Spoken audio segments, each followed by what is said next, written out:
Hi, I'm Bill Ritchie. Welcome to the Seattle Halfwood Press Workshop. Today I'm showing off a very beautiful press made of cocobolo. The owner in San Francisco specified that he wanted a cocobolo press. And that's what he sent me, and we milled it down, and here it is. He also said that he wanted a bocote box, and so the wood is bocote with a cocobolo handle and red heart or blood heart, I don't remember which, trim.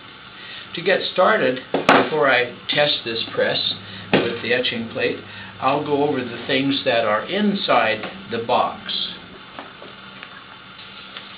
It comes with 2 new felt blankets and a gripper pad.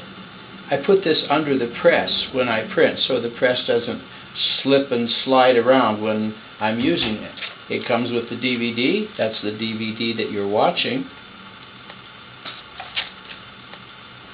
An Allen wrench for tightening the hub on the wheel. The set screw on the hub of the wheel has to be kept tight at all times so that it can never slip. It doesn't usually work loose, but in case it does, I always include an Allen wrench. There is a copper test plate, brand new polished copper plate with a little information about copper and the plates that I recommend for this press, which are 22 gauge. There's a little book.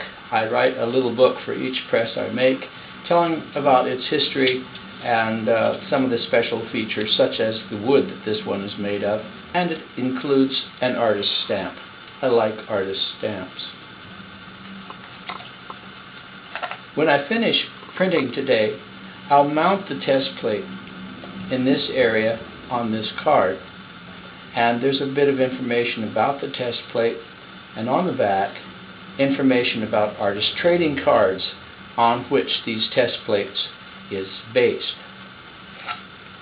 Here's the user manual,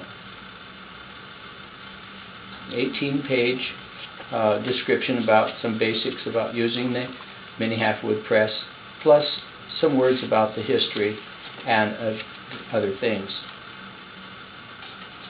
And here's the test plate. This is the plate I'll be printing today to make sure the press is working. And in the bottom of the box, the certificate of authenticity.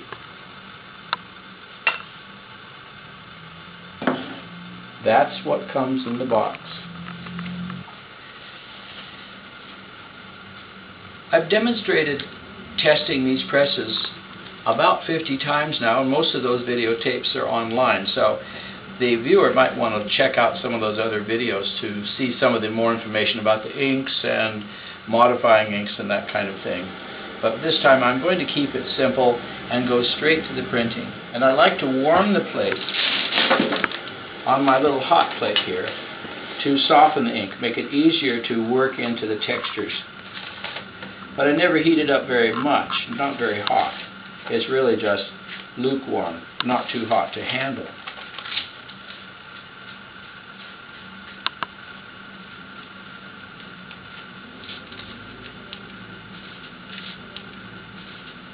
When the ink is worked into the texture, I slip it off into the gripper pad and start wiping with the tarlatan.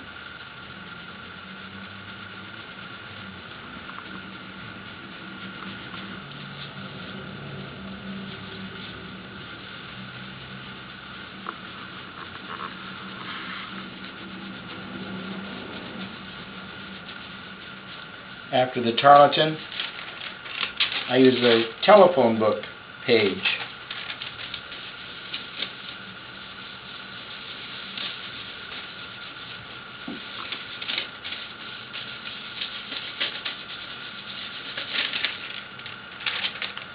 Then I'll clean the edges.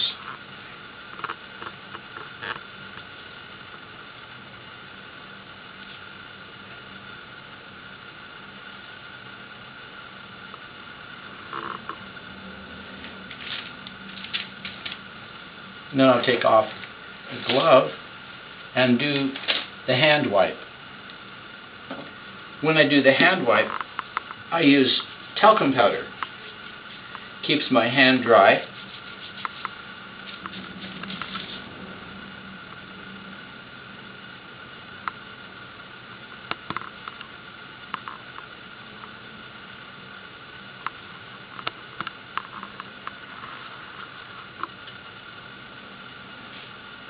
And one more touching up of the edges of the plate.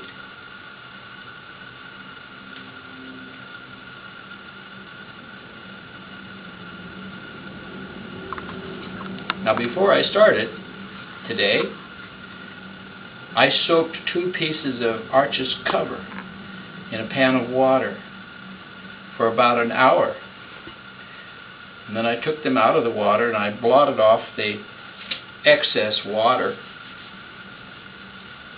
And I put them in a sandwich bag until now when I'm ready to print. Before I print, I have to set up the press with the blankets, the felt blankets. I won't use the new felt blankets that go to Michael in San Francisco. I'll use these older blankets that I keep for these purposes. And I have to set up the pressure on the press. To do that, first I tighten the pressure screws all the way down till they touch the bed. And then I raise the top roller by raising the pressure screws about 10 half turns.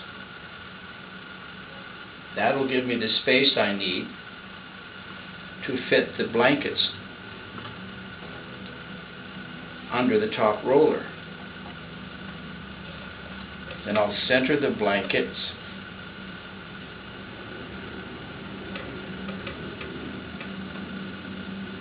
Then I'll turn the pressure screws evenly, about 6 half turns, or as many half turns as it takes till it feels nice and tight.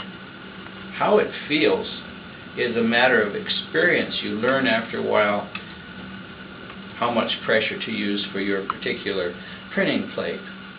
But to aid in the process, I built what we call roller rulers on the sides. There's also a roller ruler on the side of the press with the wheel.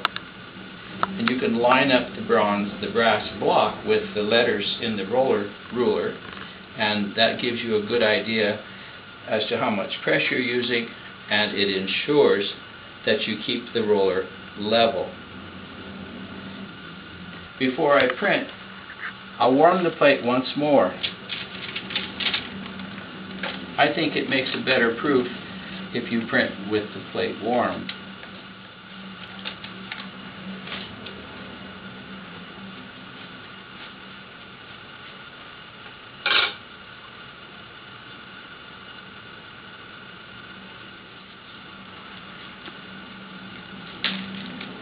I'll make 2 trial proofs today for this test,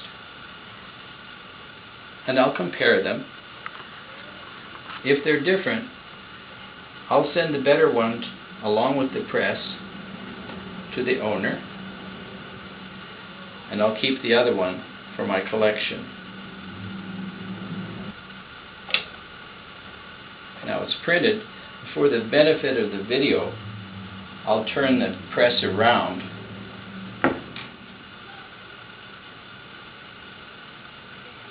And there's the first trial proof. As I said, I'll print a second trial proof, and I'll send the better of the 2 to Michael Olson in San Francisco.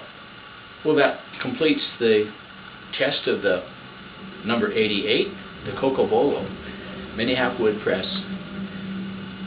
I'm Bill Ritchie. Thanks for watching.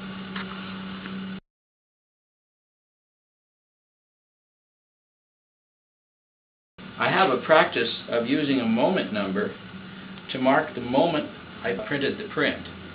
And today the moment number will be the year 11, the month, August, which is 08, the day, which is the 10th, and the time by the 24-hour clock, 14:15.